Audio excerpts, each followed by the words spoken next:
Salut les gars, c'est Dolls. Écoutez, aujourd'hui on va se retrouver. Du coup, je vais vous faire une petite vidéo sur la Helio Spring, comme on m'a demandé plusieurs fois. Donc, du coup, je vais pas vous présenter la Helio en elle-même. Voilà, tout le monde connaît la Helio. On sait qu'elle existe donc dans plusieurs versions.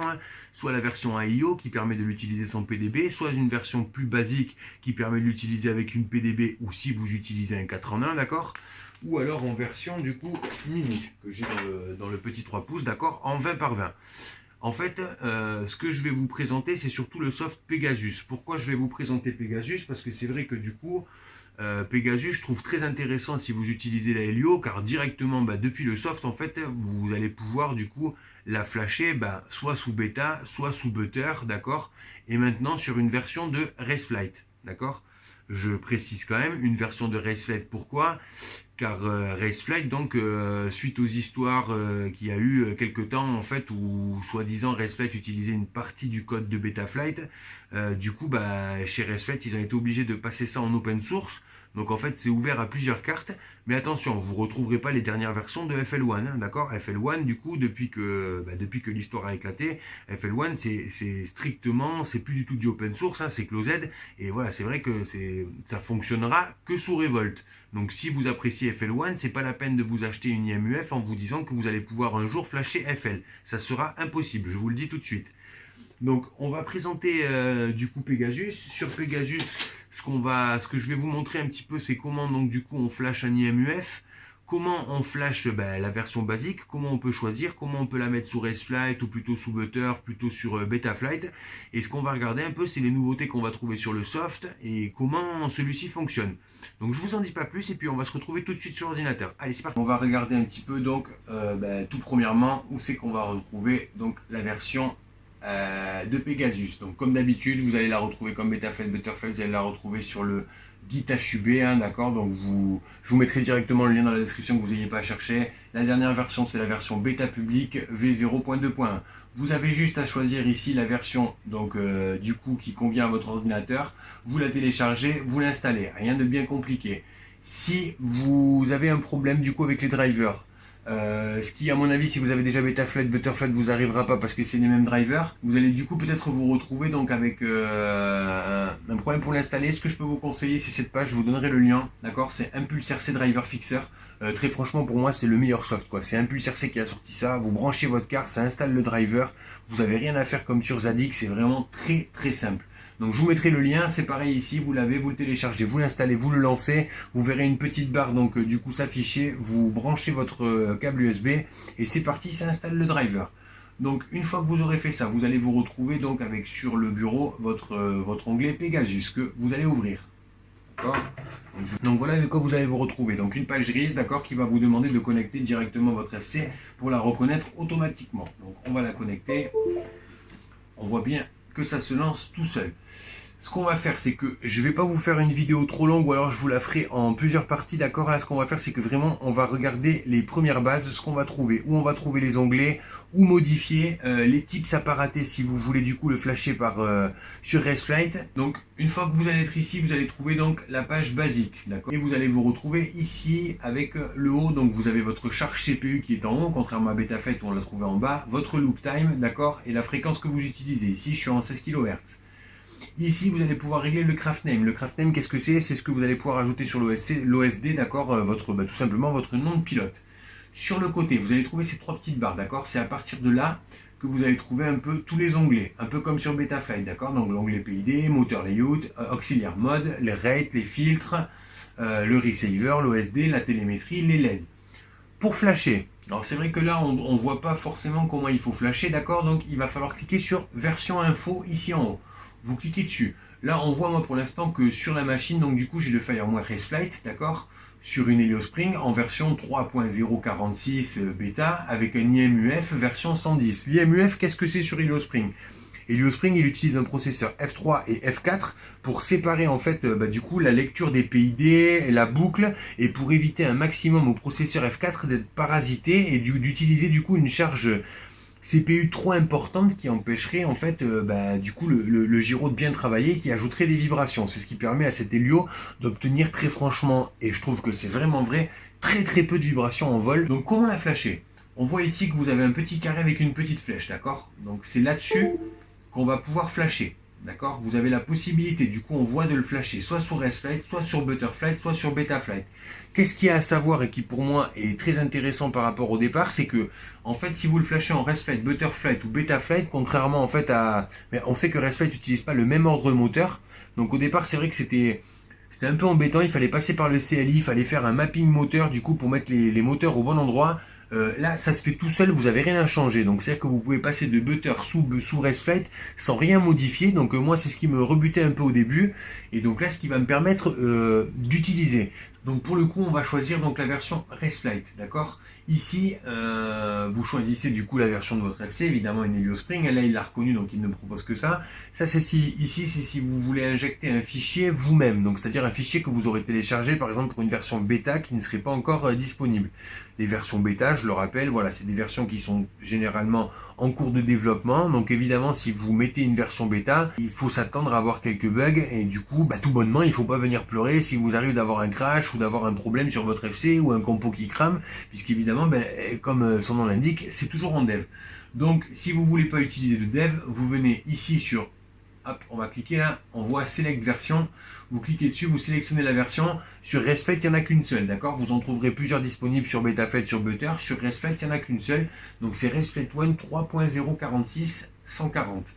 Donc on va mettre la version. Je vous conseille toujours d'Erase le flash, d'accord? De choisir RS Flash, d'accord? C'est ce qui permet en fait d'effacer complètement la puce avant de la reflasher. Ça permet d'enlever quand même certains bugs. Et on va cliquer sur Flash. Donc comme on voit, ils ont ajouté un petit logo. Moi j'aime bien, c'est ce qui vous dit qu'en fait c'est en train de travailler parce que c'est un peu long. Donc des fois on se demande un petit peu si du coup ça fonctionne. Et en fait voilà, on voit que la banane est en train de s'éclater un peu. C'est la teuf, hein. On dirait un petit peu le concert de Marshmallow sur Fortnite. Donc voilà, c'est en train de travailler. Ne paniquez pas. On voit bien qu'il y a écrit ici qu'il va nous falloir à peu près 35 secondes avant que le flash démarre. Pendant que oui, on va en profiter un peu pendant que le flash est en train de se faire. Et je vais en profiter pour préciser parce que je me suis laissé coincer un petit peu moins. En fait, si vous voulez utiliser la version ResFlight sur la Helio, il est obligatoire si vous utilisez un Crossfire de le souder sur le RX et TX2, d'accord? Donc sur l'UART 2. Si vous faites ça sur l'UART 3, l'UART 4, les autres UART, vous pourrez l'utiliser sur Beta Butter, mais pas sur ResFlight. Vous serez obligé de tout ressouder. Donc ce que je conseille, c'est directement, si vous ne l'avez pas monté, c'est de toujours souder sur le RX TX2, d'accord? Comme ça au moins vous n'êtes pas embêté, vous pouvez flasher sur n'importe quelle version. Donc voilà, on voit que c'est en train de flasher, on voit que les pourcentages sont en train d'augmenter. Ok, une fois que le flash a eu lieu, d'accord, ça va reboot tout seul. Donc directement se retrouver sur la page d'accueil. Donc on va maintenant voir pour la version du coup de l'IMUF. L'IMUF, ça va être la même chose. C'est par ici qu'on va le flasher. Donc on voit bien qu'on est sélectionné le target, donc c'est pour aller flasher donc le F3 de l'IMUF. Sur le IMUF ici, vous allez pouvoir choisir la version, d'accord. Donc vous avez les versions, c'est un petit peu de la plus ancienne à la plus récente, hein. Donc on voit ici qu'on a l'art du dev Odin. Donc là c'est pareil, hein. On voit que c'est en dev, donc du coup ça veut dire que elle n'est pas encore tout à fait fixée. Donc à vos risques et périls si vous la flashez. Ou sinon donc vous pouvez choisir entre le Odin ou le Starbuck Fully, d'accord, ou le Synthu expérimental. Donc voilà, moi sur mon butter du coup j'ai flashé le Odin. Donc ce que je vais faire, c'est que je vais flasher le Starbuck Fully, hein, d'accord, qui va me permettre en fait un peu, on pourra comparer un peu les deux. Là, ce que je conseille pour savoir lequel est le meilleur, hein, il n'y a pas trop d'autres choix que de le tester. Donc ce que je peux vivement vous conseiller, c'est de directement en pays des stocks, d'accord, de voir comment ça vole, de directement changer le filtre de votre IMUF avant de régler les PID, et comme ça voilà, vous vous rendrez compte directement de base s'il y en a un qui travaille peut-être mieux pour votre setup que l'autre. Donc là on va flasher celui-là, donc rien de plus à faire une fois que vous l'avez sélectionné que de le flash. Donc ok, pareil, on va avoir un peu comme un CLI, hein, qui va s'ouvrir, qui va nous dire que c'est en train de communiquer avec l'IMUF. Donc on voit bien qu'il était prêt, donc ça lance donc le code binaire, hein, dans l'IMUF. Et pareil, une fois que ça va être fait, ça va reboot. Donc on vient bien ici, on vient vérifier, version info, on voit bien donc du coup que le Starbuck Fully 1.1.0 a bien été mis, qu'on est bien en version ResFlight 3.046.140 bêta. Voilà comment on flash une Helio Spring depuis Pegasus, d'accord? Je vais juste vous montrer parce que sinon je sais que si je fais tout le tour ça va être beaucoup trop long, donc vraiment je vous le ferai en 2 étapes cette vidéo. Je vais juste vous montrer un petit peu cette partie ici qui pour moi voilà, je trouve qu'elle est quand même intéressante et qui est un peu avancée comparée à Betaflight. Donc c'est un peu, bah je vais dire, c'est quand même un peu, je pense, pas une copie, mais ils se sont quand même un petit peu inspirés de Restflight, d'accord, pour simplifier un peu les premiers réglages basiques. Donc on va se retrouver avec l'orientation assistant. Donc pour l'orientation assistant, vous allez devoir placer votre quad à plat, d'accord. Vous allez cliquer sur Next, donc ça va prendre la position et il vous demande maintenant de le mettre la caméra vers le sol, d'accord. Vous cliquez sur Saving, Next, hop, et tout seul l'orientation de la FC c'est faite, d'accord. Donc on voit bien ici sur le petit intitulé du coup que ma FC a été mise tout simplement. C'est ce qui permet d'éviter en fait de mettre la direction avec le yo comme sur Betaflight et de devoir vérifier à chaque fois si c'est bon en retour. Est-ce que j'ai bien mis yo moins 90, yo 90. Donc c'est quand même plus simple. Le moteur assistant, on va vous demander donc du coup d'utiliser le sens des props normal ou reverset props. Moi reverset props, si je viens pas dessus, pour moi je trouve que c'est voilà, si vous avez l'habitude de voler avec des hélices qui tournent dans le bon sens, pour ce que ça apporte, à mon sens, rien mis à part si ce n'est de moins salir la caméra et franchement de prendre le risque soit de se couper un doigt parce qu'on se serait trompé de sens, ou alors soit de mettre les hélices du coup dans le mauvais sens et du coup de gaspiller un set d'hélices. Très franchement je vous conseille de le mettre dans le sens normal. Donc vous mettez ici dans le sens normal, vous cliquez dessus, ça va se mettre tout seul. Donc vous faites Next, on va vous demander du coup si vous voulez calibrer. Donc vous mettez j'accepte. Pour calibrer vos ESC, rien de très compliqué à faire. Vous allez cliquer sur, on vous demande si votre batterie donc du coup est enlevée. Vous cliquez sur Next si vous n'avez pas la batterie et si vous n'avez pas pardon pas d'hélice sur vos moteurs. Donc vous branchez. On vous demande d'attendre la fin de la mélodie. Ok, la fin de la mélodie. Vous cliquez sur Next. La partie basse, d'accord. Là c'est le mini qui se met comme si on faisait le mini sur bêta. Et vous cliquez sur Next. Ok, donc du coup comme on voit vous avez calibré vos ESC, rien de plus à faire. Ici vous allez pouvoir vérifier le sens de vos moteurs, donc vous allez spin. Ok, donc on voit bien qu'il tourne dans le bon sens, vous allez pouvoir le spin. Vous les vérifiez, donc moi il tourne dans le bon sens puisque je l'avais déjà fait évidemment. Par contre comparé au soft de FL1 du coup, si votre moteur ne tourne pas dans le bon sens, vous pourrez pas le modifier directement depuis le soft, il vous faudra passer par BLI, BLIS. Ok, donc on va faire Finish une fois que vous avez tout vérifié. Et vous allez avoir l'onglet Receiver Assistant, d'accord. Donc vous allez indiquer que vous avez un Crossfire, évidemment vous allumez votre radio, ça va la détecter. Et donc du coup ça va détecter sur quel UART et vous réglez directement l'UART. Vous aurez rien à faire si vous l'avez bien soudé sur TX2, RX2, comme je vous l'ai mentionné. Donc voilà un peu comment fonctionne cet Helio. Je vais pas forcément aller plus loin, puisqu'après vous allez voir un peu, c'est tous les onglets. Donc on voit, on a l'onglet PID, d'accord. Donc rien de particulier, si ce n'est que ça ajoute les KI auto-level, KI limite, KD limite. Alors ça c'est des réglages qui sont spécifiques à Restflight, qui sont pas disponibles sur Betaflight. Donc ça, si vous voulez savoir à quoi ça correspond et comment les régler, très franchement, voilà, là sur cette vidéo, j'ai absolument pas le temps de vous l'expliquer. Il faudra vous documenter, je pense, un peu directement sur le wiki de Restflight ou de FL1. J'essaierai de vous mettre un petit lien. Vous allez retrouver donc le moteur, c'est ici que vous allez régler votre protocole, que vous allez régler donc du coup votre, si vous allez vouloir un inverted idle, enfin tout ça moi j'utilise pas, juste moi j'utilise le multishot, d'accord. Vous allez vous retrouver avec un auxiliaire mode, c'est là où vous allez régler vos auxiliaires, ni plus ni moins que vous allez ajouter donc votre auxiliaire armé pour le buzzer. Juste à savoir si vous utilisez Restflight, c'est un tips à savoir. Le mieux c'est que d'ajouter le direct mode, d'accord. Le direct mode c'est de l'ajouter directement sur le même c'est-à-dire que si vous mettez votre mode Armed sur l'auxiliaire 1, on va le faire par exemple, on va mettre sur l'auxiliaire 1, d'accord. Vous sélectionnez cette mode, hop, c'est-à-dire que sur la fin de l'auxiliaire 1, ma machine sera armée. Vous sélectionnez cette mode, vous mettez ce direct mode sur le même onglet, d'accord, et à la même position. Comme ça, chaque fois que vous armez, vous avez ce direct mode qui est enclenché. Très franchement, ce direct mode, ça marche bien sur Restflight, donc je vous conseille de le mettre en automatique. Donc vous l'avez, c'est pas moi qui l'ai inventé, c'est vrai que c'était Damien Gens qui me l'avait conseillé, et très franchement, c'est beaucoup mieux. Donc vous faites cette mode et vous savez. Donc là, vous aurez configuré. Évidemment, vous avez d'autres, mais je ne vais pas trop traîner. Il n'y a rien de particulier à faire. Ce sera comme sur Butter. Vous ne serez pas comme sur Beta, comme vous avez l'habitude. Autre type. Là, c'est les rates. Ici, c'est pareil. Acro Plus, vous allez pouvoir sélectionner. Donc, si vous voulez Expo, Taranis Expo, d'accord, ça va gérer les expos différemment et les courbes différemment, d'accord. Et le RC rate et le chiffrage va changer. Si vous avez l'habitude de BetaFed, vous pourrez retrouver donc du coup les basiques de chez de Butter, hein, d'accord. Si moi je mets Acro Plus, d'accord, ce qui est sur RaceFlight. Si vous essayez de mettre RaceFlight, utilisez tant qu'à faire les rates de RaceFlight. Ici, à savoir le deadband. Le deadband, c'est quoi? C'est ce qui va vous permettre de créer une zone morte au centre de vos sticks. Donc, je vais entendre par là, si vous êtes centré, vous êtes sur une ligne droite, vous avez tendance à trembler un peu, vous voyez que votre multi fait des petits mouvements. En augmentant le deadband, vous allez augmenter un peu au centre cette zone morte, d'accord? Et ça vous permet un peu de gommer ces mouvements. Donc, n'hésitez pas, si vous avez des mouvements un peu fantômes et que vous avez les doigts qui tremblent, à augmenter ce deadband. Rien de plus sur les rates. Vous allez vous retrouver ensuite sur les filters. Sur les filters, là, on peut voir que c'est à 150, 150, 150.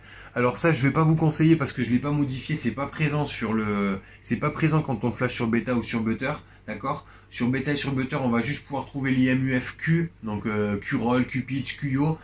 Ça, par contre, j'ai pu essayer. 3000, c'est beaucoup trop haut. Plus vous allez filtrer, et donc évidemment, moins vous aurez de vibrations, mais plus je trouve que le comportement de votre machine est un peu molle, un peu pâteau. Donc sur les tricks un peu, sur des mouvements un peu solide et rapide, ça peut se ressentir. Ce que je fais, c'est que moi je le descends à 1000 et je monte petit à petit parce que ça se discerne très très bien en volant quand en fait c'est un problème du coup de filtrage. Voilà, c'est un peu des rebonds qu'on a sur la machine. On voit très très bien quand on a l'habitude de régler des PID que c'est pas les PID.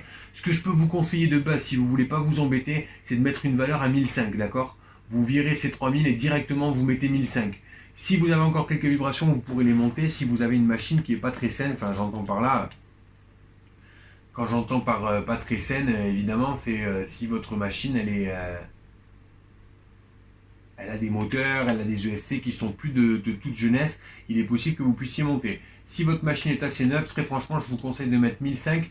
Vous pouvez les descendre, soit vous pouvez faire comme moi, vous pouvez les monter si vous sentez que vous avez des petits mouvements, soit si vous sentez que votre machine elle est très très fiable et que du coup vous voulez utiliser le moins de filtres possible pour que votre machine soit la plus réactive possible, vous pouvez les descendre petit à petit sur les axes, et tant que vous n'avez pas de modification dans le comportement, c'est qu'évidemment vous filtriez un peu haut pour rien. Donc vous savez. Ok. Ici, on va se retrouver du coup avec l'OSD. L'OSD, voilà, je ne vais pas vous en parler. Ça fonctionne exactement pareil que sur Beta Butter. Vous allumez les fonctions que vous voulez, vous les déplacez, vous les mettez où vous voulez. Ok. La télémétrie. Ici, la télémétrie, c'est si vous allez vouloir un peu enclencher sur les ports que vous voulez, le Smart Audio, d'accord. Si vous allez vouloir rajouter la télémétrie du Crossfire, d'accord. Vous allez lui mettre qu'elle est en TX RX2 si vous voulez l'utiliser. Ici, vous avez le VBAT Cutoff, d'accord, BAT Size 1003, d'accord, ADC Current Factor, ça c'est si vous allez vouloir, d'accord, calibrer votre Current Factor, si vous allez vouloir le VBAT Cutoff, c'est-à-dire à partir de quand vous allez vouloir que ça sonne, donc c'est-à-dire que là c'est à 3,2 par cellule. Moi généralement je le fais sonner un petit peu plus haut, voilà évidemment, ça monte tout de suite, donc moi je le mets à 3,5, ça commence à sonner, et là pour le coup j'utilise des battes en 850. Donc on va mettre que la BAT size est à 850, d'accord. Ça va vous permettre de faire un calcul tout seul et du coup de faire clignoter la valeur sur l'OSD quand elle aura atteint le taux de MAH. En truc. Là c'est la mini, donc j'ai branché le current sensor que j'avais sur le SC. Très franchement ça marche plutôt pas mal sans trop calibrer l'ADC current sur BetaFlight. On verra sur RaceFlight. Donc voilà, c'est un petit peu ici que vous ajoutez un peu comme sur les ports, tout ce que vous avez besoin sur le port que vous voulez. Vous voyez, vous avez le VBAT buzzer. Vous pouvez l'ajouter du coup sur le off-on, vous n'êtes pas obligé. Vous avez la télémétrie Spectrum si vous y êtes, télémétrie MSP, d'accord. Le Smart Audio par exemple, moi je l'ai sur le TX5 RX5, donc je l'ajoute sur le TX5 RX5. Ok, voilà tout ce que vous pouvez ajouter. Ensuite, ce qui va être différent un peu sur Beta Butter, on ne le trouve pas au même endroit, donc on va y aller. C'est un petit peu la dernière chose que je vais vous montrer avant de couper cette vidéo, qu'elle ne soit pas trop longue et pas trop embêtante à regarder. La black box, si je vais en parler, la black box. La black box, ok, vous allez voir que sur l'auxiliaire mode, vous avez ici auxiliaire mode. Sur auxiliaire mode, vous allez vous trouver ici sur logging, d'accord. Sur logging, vous ajoutez du coup un interrupteur, celui que vous voulez, et du coup ça vous permettra en vol de lancer votre black box. Vous pourrez ensuite récupérer votre fichier depuis ici. Sur Advanced, on va y aller 2 minutes, d'accord, c'est ce qui va vous permettre d'indiquer, parce que sur bêta, il ne se trouve pas au même endroit, on le trouve sur plusieurs endroits, là on l'a trouvé qu'ici, hein. J'ai fait un petit tour et c'est vrai qu'on le trouve qu'ici, donc du coup vous allez pouvoir indiquer, moi par exemple, avec le Crossfire, j'ai le RSSI sur mon channel 12, donc je vais indiquer que mon RSSI est sur le channel 12, qui va me permettre de pouvoir l'ajouter directement donc sur mon OSD. Non, je ne veux pas vous dire de bêtises d'ailleurs, on va vérifier tout ça. Mais il me semble que sur la première version que j'avais flashé, alors ce qui d'ailleurs, moi je trouve ça pas top du tout, ouais, vous voyez, on peut pas ajouter du coup le RSSI, vous devrez vous contenter du coup du RSSI de votre radio et des alertes radio si vous utilisez Restlight. Alors ça voilà, c'est comme c'est une ancienne version de Restlight, je pense, où il n'y avait pas encore d'OSD, du coup je pense pas qu'ils aient encore dev sur cette version, et je sais pas d'ailleurs si c'est prévu de dev et d'ajouter le RSSI. Moi très franchement voilà, c'est un peu pourquoi j'utilise Butter plus que ça, je trouve que c'est quand même plus complet, et il faut quand même pas oublier que la Helio a été développée pour tourner sur Beta et sur Butter et non sur Restlight, donc c'est mon avis personnel, mais si on veut utiliser Raceflight ou FL1, on achète une Revolt et tout simplement on va tourner sur le logiciel FL1. Mais ça ne vous empêche pas d'essayer, on essaiera vraiment s'il y a un apport de quelque chose. Donc voilà, ici, on va y passer parce que je ne vous ai pas montré. On voit qu'un peu, on a un peu toutes les versions du coup de votre radio avec les mini, les maxi, d'accord. Si vous cliquez sur Show RX Data, ici, c'est là que vous allez avoir un petit peu les onglets. Et si vous allumez votre radio, que ça va osciller, d'accord. Et que vous allez voir un petit peu si vous avez l'auxiliaire au bon endroit, si les mini maxi sont bons. Vous aurez juste à passer par là, vous pourrez le vérifier comme sur Beta Butter. Je vais m'arrêter là et donc du coup j'essaierai de vous faire une vidéo peut-être un peu plus longue sur les réglages et les settings, donc du coup des filtres si nécessaire. N'hésitez pas à mettre dans les commentaires, ou alors peut-être que je referai une seconde vidéo et que plutôt que de vous montrer les settings donc un peu particuliers à RF, ce qu'on fera c'est qu'on refera une vidéo un peu d'une même durée, mais où là on fera les réglages directement depuis Butter et Beta plutôt. Et ensuite, je ferai donc une troisième vidéo où on fera un comparatif vol avec ces 2-3 pouces, d'accord, où on pourra se rendre compte si on a vraiment si c'est réellement meilleur sur Restlight que sur Butter, d'accord. En plus, voilà, c'est des machines que j'utilise en hyper ciné, d'accord, avec une GoPro 6, pardon. Donc, on verra vraiment les vibrations et lequel des deux vole le mieux. Donc voilà, je vous en dis pas plus, j'espère que cette vidéo vous aura plu, n'hésitez pas à vous abonner, ça fait quand même toujours plaisir, hein, voilà, ou n'hésitez pas à partager non plus si vous pensez que ça peut aider les copains un peu. Et puis j'essaie de vous retrouver le plus rapidement possible pour vous faire la partie 2, et n'hésitez pas dans les commentaires si vous avez la moindre question à le notifier. Allez les gars, c'était Dolls, ciao.